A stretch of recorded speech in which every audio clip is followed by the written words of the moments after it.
She stabbed him 27 times, slashed his throat ear to ear, and shot him in the head. Then she went on TV and said she was innocent. The camera she tried to destroy in a washing machine captured photos of her committing the murder. This is the Jodi Arias case, and what happened in that shower will haunt you. June 4, 2008. Mesa, Arizona. A successful 30-year-old man was butchered in his own home. The attack was so vicious, so personal, so filled with rage that investigators knew immediately. This was no robbery. This was something far more intimate.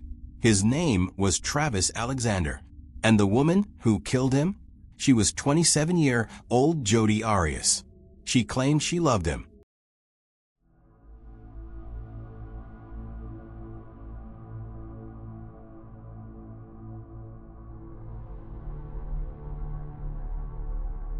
September 2006. Las Vegas. A business convention for legal insurance salespeople. This is where Travis Alexander and Jodi Arias met. He was 29, charismatic, a motivational speaker, and devout Mormon climbing the corporate ladder. She was 26, blonde, beautiful, an aspiring photographer with an infectious energy. The connection was instant, magnetic. Within days, they were inseparable. They traveled together. The Grand Canyon, Sedona, all across the Southwest. Jodi documented everything on social media, posting photos constantly. To the world, they looked perfect. Travis was deeply religious. Jodi was not. But watch what happened next. The morning after their first intimate encounter, Jodi attended a Mormon church service. Within weeks, she was studying the Book of Mormon. By November, she was baptized into Travis's faith. Travis sent an email to a close friend. Whoever scores Jodi is gonna win the wife lotto. He thought he'd found his future wife. In February 2007, they made it official. But by June, just 4 months later, Travis ended it. Friends said he told them, "There's nothing about her I see in marriage material." The reason? They were having premarital sex, which violated everything Travis believed in. The guilt was eating him alive. But here's where it gets complicated. Though they'd broken up, they couldn't stay away from each other. They maintained a secret sexual relationship. And as Travis started dating other women, his texts to Jodi grew brutal. "I want you to understand how evil I think you are," he wrote in one message just days before his death. But Jodi wasn't letting go. Travis's friends witnessed something disturbing. His tires were slashed twice. His bank accounts were hacked. His social media was compromised. When he started dating a woman named Lisa, Jodi would knock on her windows at night and run away before anyone could catch her. Travis told friends he believed Jodi was stalking him. They warned him. They told him she was dangerous. But he continued the sexual relationship, unable to fully break free. It was a toxic pattern. He'd push her away publicly while pulling her close privately. And Jodi? She moved closer to him. Literally. She relocated from California to Arizona to be near him. Then, in April 2008, everything changed. Travis invited Jodi on a work trip to Cancun, Mexico. She was thrilled. But then Travis changed his mind. He uninvited her and asked another woman instead. On May 28, 2008, a gun was stolen from Jodi's grandparents' home in California, where Jodi was living at the time. A .25 caliber handgun. It was never recovered. That detail would become crucial. June 2, 2008. Jodi rented a car in Redding, California. She told the rental company she was going to visit a friend in Utah. But the route she drove? It took her straight through Arizona, straight to Mesa, straight to Travis. June 4, 2008. Travis Alexander's house in Mesa. What happened next was captured in time-stamped photographs that would later horrify a jury. But at the time, nobody knew Jodi had arrived. The camera in Travis's bathroom told a story. At 1:40 p.m., there were intimate photos of Jodi, naked, posing.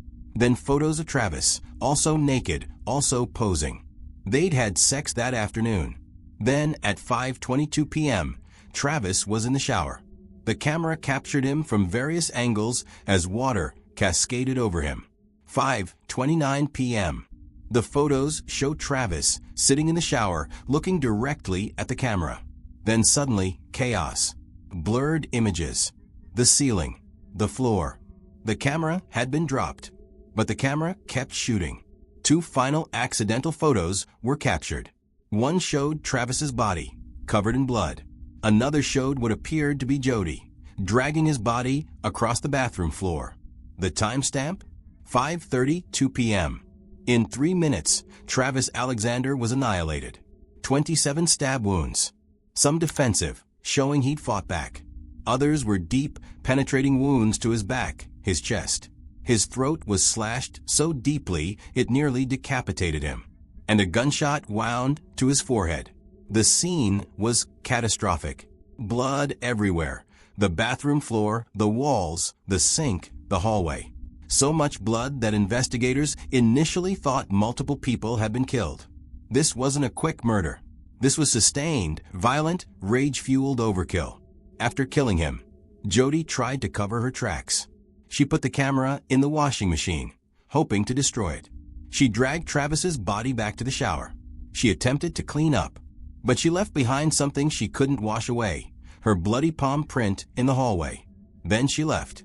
Travis's body remained in that shower as the Arizona summer heat accelerated decomposition. 1 day passed. 2 days. 3, 4, 5. On June 9th, 5 days after the murder, Travis's friends arrived. He'd missed a conference call for his Cancun trip. He wasn't answering his phone. When they entered the house, the smell hit them immediately.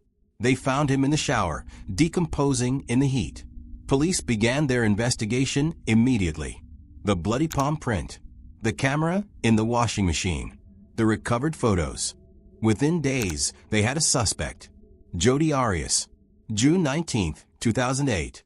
Police brought Jodi in for questioning. Watch how calm she was, how controlled. When asked about Travis, she acted concerned, cooperative. "I haven't seen Travis since April," she told detectives. She said she'd been on her way to Utah to visit a friend, which matched her story to the car rental company. She had nothing to do with Travis's death. She was nowhere near Arizona, but the evidence said otherwise.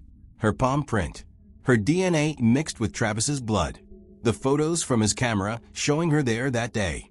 When confronted with this, Jodi changed her story. "Okay, yes, I was there," she admitted, "but I didn't kill him. 2 intruders broke in. I witnessed Travis being attacked. I don't know who they were. I ran." Investigators immediately saw through this lie. There was no evidence of a break-in, no forced entry, no signs of anyone else. And if she'd witnessed this, why hadn't she called the police? Why had she driven to Utah and acted like nothing happened?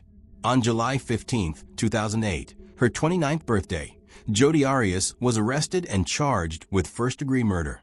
2 months later, she gave an interview from jail.